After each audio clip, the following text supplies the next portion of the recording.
Mother Teresa once described it as the world's most urgent problem. No, she wasn't referring to poverty. She was actually talking about loneliness. We're going to think about loneliness and some ways in which we can cope with the experience in our program, Living with Loss.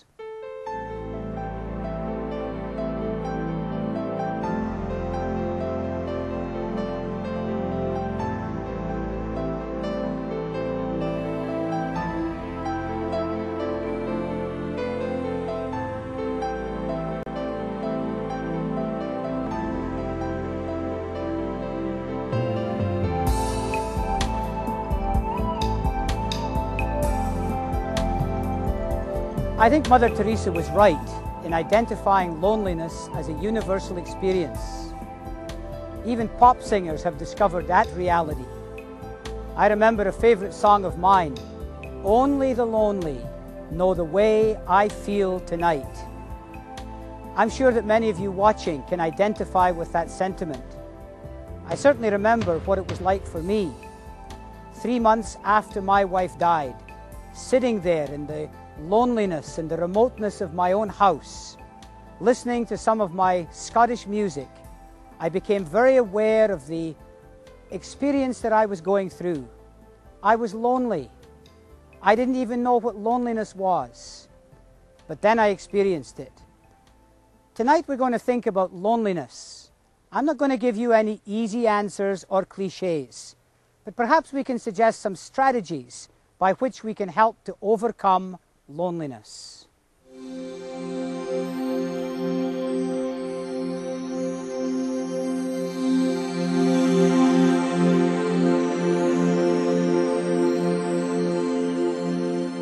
Some people feel that the way to treat a grieving person after a significant loss is according to the Bo Peep philosophy. You know what the Bo Peep philosophy is, don't you? Remember little Bo Peep, how she lost her sheep? Well, that can happen, you know. However, after she lost her sheep, I think she was the recipient of some pretty bad advice. Because what people told her was, leave them alone, and they will come home. Well, they may not. Why should they? Sometimes after a significant loss, people tend to leave us alone. They don't want to talk about it. They don't want to come around us. Maybe our grief upsets them. But many people feel abandoned after a significant loss. I certainly found that in my own experience. After Carolyn died, I kept myself busy. I had a full-time job. I was doing some part-time studies at the university. I was doing my best to look after my 2 boys, who were 9 and 7. Life was pretty full. But after 9 o'clock at night, with all the tasks of the day done, I found that I became very lonely. I remember at that time going to visit someone who had had a similar loss. He was 97 years of age, and his wife had died after 67 years of marriage. Actually, the last few years of their life had been very difficult. She had been very sick. She was in and out of hospital, and even when she was at home, she was pretty well confined to bed.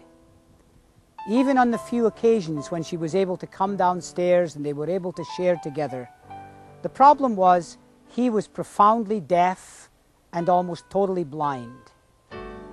He could certainly talk and communicate, but he couldn't hear any response.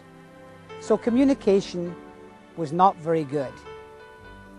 But after his wife died, I remember visiting him and sitting there with tears running down his face.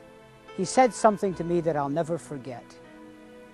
He said, many people might have felt that we didn't have much of a relationship, but my biggest problem is the absence of her presence. You know, to me, that summed it all up. The absence of presence. That's what loneliness is all about.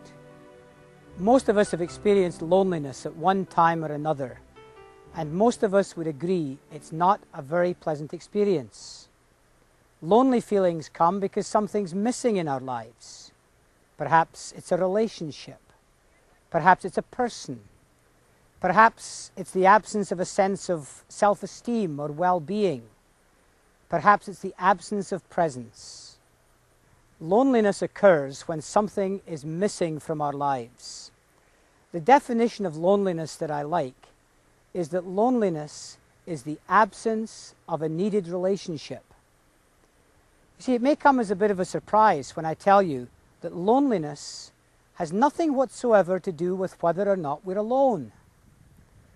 After my wife died, many people said to me, well, you have your 2 boys, at least you're not lonely. The reality was, although I was never alone, I was lonely.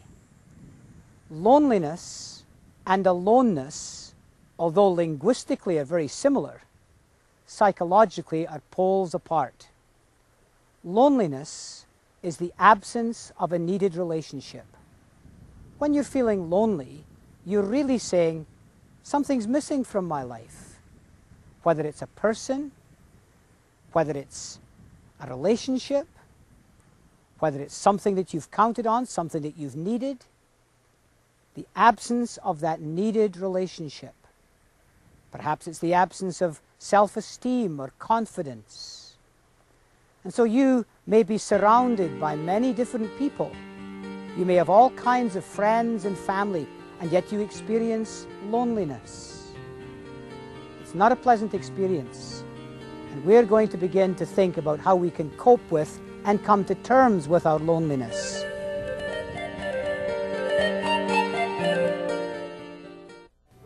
Christmas, as the song reminds us, can be the most wonderful time of the year.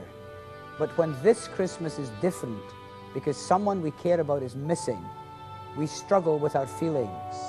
When you've experienced a significant loss, you feel anything but jolly.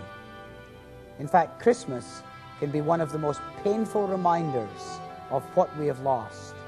That's why I've written A Not So Jolly Christmas. This little 16-page booklet suggests why Christmas can be so difficult and provides several helpful hints for handling the holidays, including suggestions as to how you can acknowledge the loss you have experienced in a meaningful way.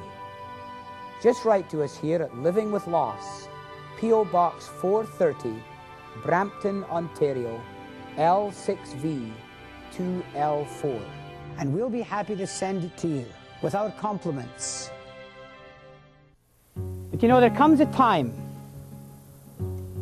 when we have to leave the islands of our loneliness and isolation and make our way back towards the mainland of community and relationship again. That's not easy. Sometimes it's a pretty rickety bridge that we have to walk on. Often it's not our first choice. Nobody says you have to like it. Nobody says that it's what we would have wanted, but we have to do it if life is going on. So let's go back now, and let's talk about how, in some ways, we can work out some strategies to cope with loneliness and come to the place where we can move on.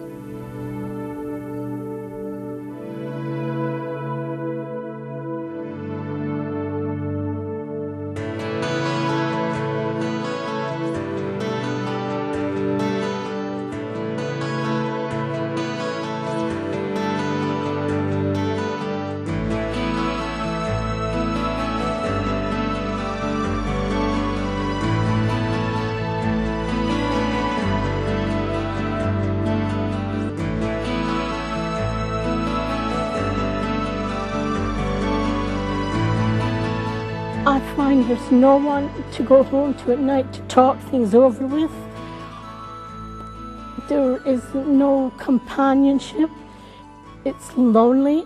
Even though my daughter and son-in-law are there, they are a different generation. They have their own friends. I just find it very lonely. We have a lot of friends, but I have no one to go on vacation with, no one to take me to a movie. Silly, stupid things, But sometimes I can't accept the fact that he has gone. I come home at nights and I still expect he'll come whistling in the house to me and call me and tell me he's home. I really find it very lonely. I didn't want to talk to my friends. I wanted to stay to myself. I didn't want to go out. Didn't want to go in any social gatherings because I just didn't feel like it. I didn't want to tell the story, and I didn't want anybody feeling sorry for me. I guess feelings of lonely. Even when you're not alone, you're still lonely. You can still be lonely in a crowd, they say. And I guess I was looking for my dad and feeling lost. I can be in a room with 50 people and feel so totally alone. When I'm alone, I want to be with people, and when I'm with people, I want to be alone. When I'm at home, I wish I could go out, and when I go out, I can't wait to come back home. I'm searching, I'm missing something, and I know it's Stefan, but I'm somehow trying to fill in that need, that missing part, and I don't know how. What is the experience of loneliness like? It's different for everyone. The biggest adjustment, I guess, is just getting used to the fact that life is different and that it now has to be lived without the person or the relationship that's been lost. Something is missing from our lives. There are so many reminders of the absence of presence. Maybe it's the empty chair. I bought this chair when Andrew was born. Carolyn used it to sit and rock our baby. After she died, just one glance in its direction, and my knees would buckle, and the tears would start to flow. I faced it every time I went into the room. And even if I moved it, if it wasn't this chair, it was the empty chair in the dining room, the empty chair at church. The world seemed full of empty chairs because she was not there to sit in them. This empty chair reminded me that I had been left. They say that the fear of abandonment is the greatest human fear. Logically, I knew I was an adult and that I would be okay, but it felt like I'd been abandoned. So how do we continue day by day to face the empty chair and keep our sanity? I made this my chair. I would sit in it every evening. You look grief right in the eye and you challenge it. Grief has its day, but soon you will have yours. Sit in the chair and make it your own. That's the way it is with grief. There's no way around it, or under it, or over it. The only way is to go through it. As Robert Weiss says, I can offer no method for ending loneliness other than the formation of new relationships that might repair the deficit responsible for the loneliness. And ordinarily this is not easy. All we can do in the short term is to tolerate the natural loneliness one must feel. One must face the reality of loneliness and behave the way we must. After Carolyn died, I kept busy. There were many things to do. I had 2 boys who needed looking after. I was trying to look after my house. I had a full-time job. I was also in university. I had enough to keep me busy and keep my mind occupied throughout the day. But late at night, that was when I felt lonely. I was missing that needed relationship. Even if we might not have been doing much, it was the absence of her presence. One thing I did was to talk on the telephone. You feel guilty because people make you feel you aren't doing it properly. Someone said to me, if I feel lonely, I just pick up my Bible and talk to the Lord. I said, well, I don't. I pick up the phone and I call somebody. That's reality. Certainly God meets all our needs, but sometimes He meets them through other people. Sometimes even God can have a human voice at the other end of a telephone. I remember talking to one lady after her husband died, and her sister would call her at 10 o'clock every evening and read her a bedtime story. It may seem silly to some, but she looked forward to the call, and you know, it brought a sense of comfort and security to her. Sometimes late at night or early in the morning, or a significant time of the day can be the loneliest times. I know a lady who used to wait at 6 o'clock for the key in the door, because that's when her husband would always come home for supper.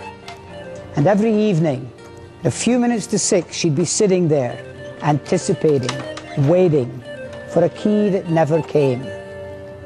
But sometimes it's a day of the week. Often Sunday can be very lonely. Someone asked me on Monday what I had done on Sunday. I said I went to church, and then for excitement I went home and put new laces in my shoes, and that was Sunday. I hate Sunday because Sunday used to be a day together. Christmas time just about did me in. You're so used to being with someone at Christmas. Christmas especially, and now they're not there. My brother tried to help me over Christmas. He knew I'd feel lonely. He would invite me up to his place, but I told him I didn't want to come. I felt more lonely at his place than I did at home. Because you go there and everyone was there with someone else, and I just felt like I was the odd one out. After my husband died, I used to go for walks in the park, and I would see all the couples walking hand in hand, and I'd feel, I don't know, very out of place and lonely. I would cry as I would walk, and I'd think, I'm never going to grow old with the person I married. And I'd feel so sad. You go to Sunday school and church, and you're with your friends. Then bingo, everybody goes for dinner. Everyone else has relatives to go home to, and you're going home by yourself. You could have invited someone, sure, but perhaps you didn't feel like inviting anybody. It's hard being all together, and then suddenly, there's nobody. 11 o'clock at night was my most difficult time. I've always liked to watch the 11 o'clock news. But after Carolyn died, I would watch the news, and then I would flip over to watch Johnny Carson or to watch some late-night movie. I watched all kinds of programs I didn't really enjoy and that under normal circumstances I wouldn't really be watching.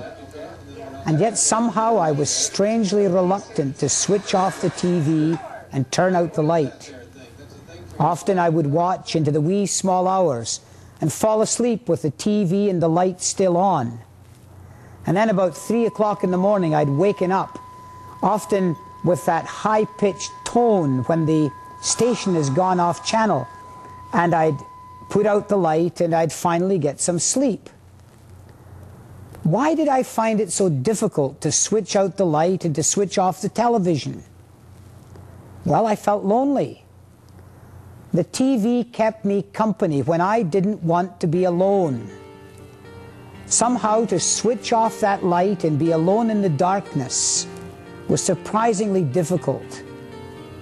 It would have meant that I was alone, and I wasn't ready to face that just yet.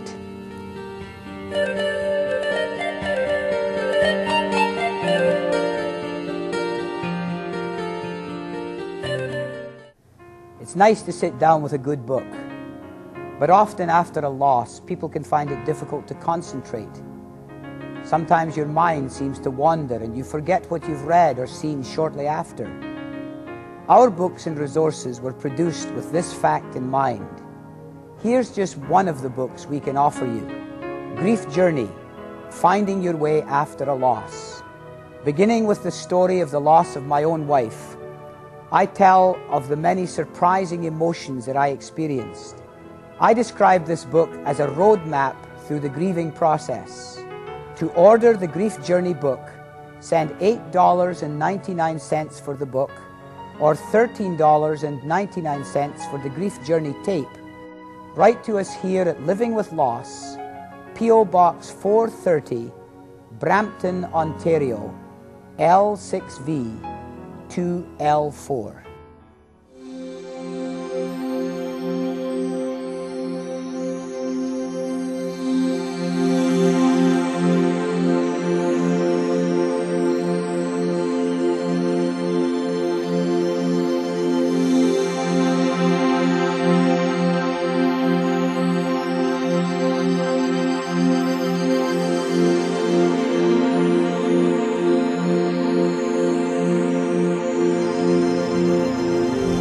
So how do we overcome loneliness? One of the most helpful things I have found is to distinguish between loneliness and aloneness.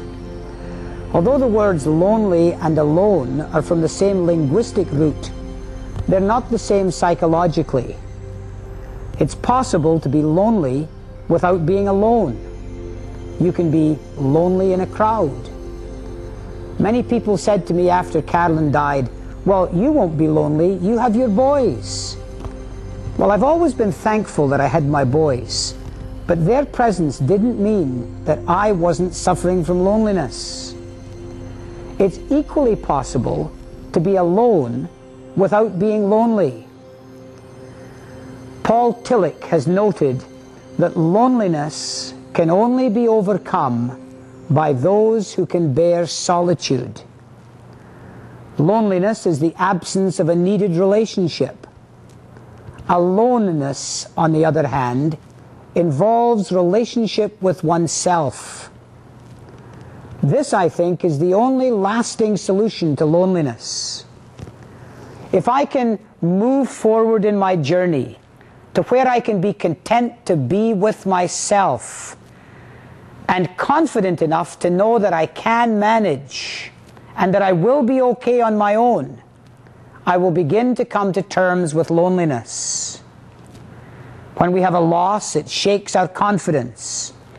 Something or someone we counted on to bring balance and equilibrium is now gone, and we miss it. Everything seems just a little off-kilter.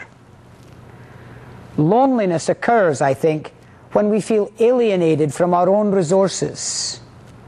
I don't feel at home with myself because life is different, because I'm not used to life by myself without that comforting presence or that relationship. So overcoming loneliness involves accepting ourselves and knowing we will be okay regardless of the situation. It is knowing that in spite of the fact that I'm alone, that I can relate to myself, that I still have myself. Thus, it was a very important milestone for me, and I want you to know it didn't happen quickly, and it took a lot of gaining of confidence. But that night when I turned off the TV and switched out the light and lay there in the darkness and thought, I'm alone, but I'm going to be okay. It doesn't necessarily mean that I liked it. It didn't deny the importance of friends in my life or the comforting presence of God. But I finally got in touch with the resources that I had available to me within myself. I would survive. I would be okay.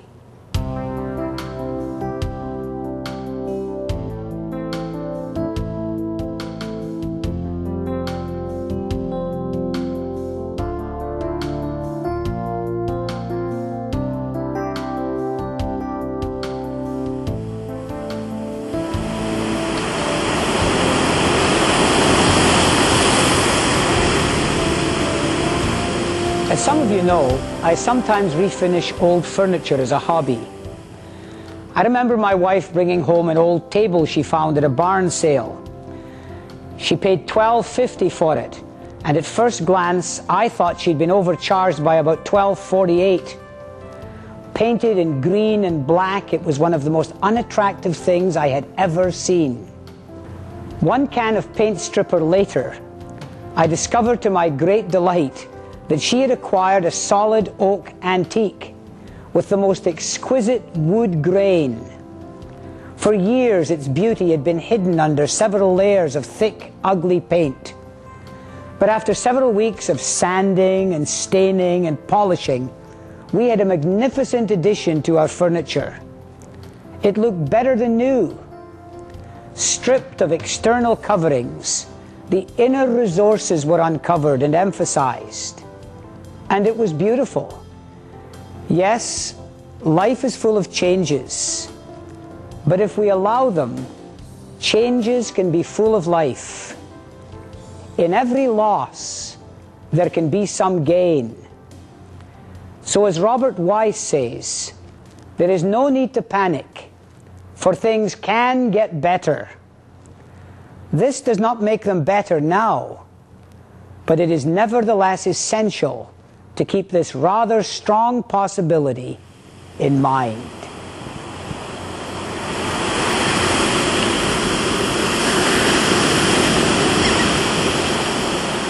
We'd like to thank those of you who have written to us, and in many of the letters that we receive, we get some questions about how to cope with loss and how to overcome our grief. One of the questions that comes up many times is how we can cope with loneliness, and that seems to be one of the most difficult challenges of this entire process.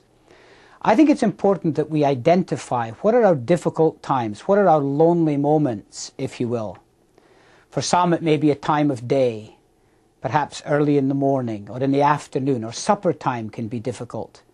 Perhaps you're like me, lying awake all the hours of the night, feeling very lonely and missing my wife's presence at that time. Perhaps it's a day of the week. Weekends can be difficult. Sundays can be particularly difficult for people.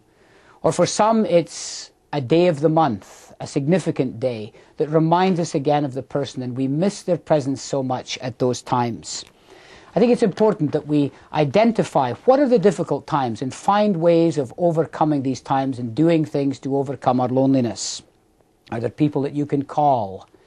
Are there friends who asked if there was anything that they could do? Maybe you could let them know that, hey, 11 o'clock's a tough time for me. Maybe you can give me a call. Maybe you can just let me know that somebody cares. Maybe we can talk late at night or early in the morning. Let people know that you're having a difficult time. Who would you like to be with? One of the ways to overcome loneliness is by establishing new relationships, making new friendships, getting together with people. Perhaps you may not want to go out and join an organization, but is there someone you can invite over for supper? Maybe there's someone else who's having a difficult time. Maybe they're lonely just like you, and you can get together with them, invite them over, have dinner with them. They'll reciprocate, and you'll begin to establish new relationships and invest yourself in someone else. Can you join a support group? I do many support programs, and I know how difficult it can be for people to come to a support group. Many people worry about whether or not it's going to be a morbid or a negative experience. But just to come and know that you're among friends can be quite a relief. Or maybe there's a church organization that you can join. And most important, can you begin to feel comfortable with yourself? To know that even though you're alone, that you can be okay. Well, we'd like to thank you for joining us on Living with Loss. And in all of the challenges and in all of the struggles that you're facing, we hope that God will bless you. Keep writing to us. We'll keep in touch and help in any way we can. Thank you.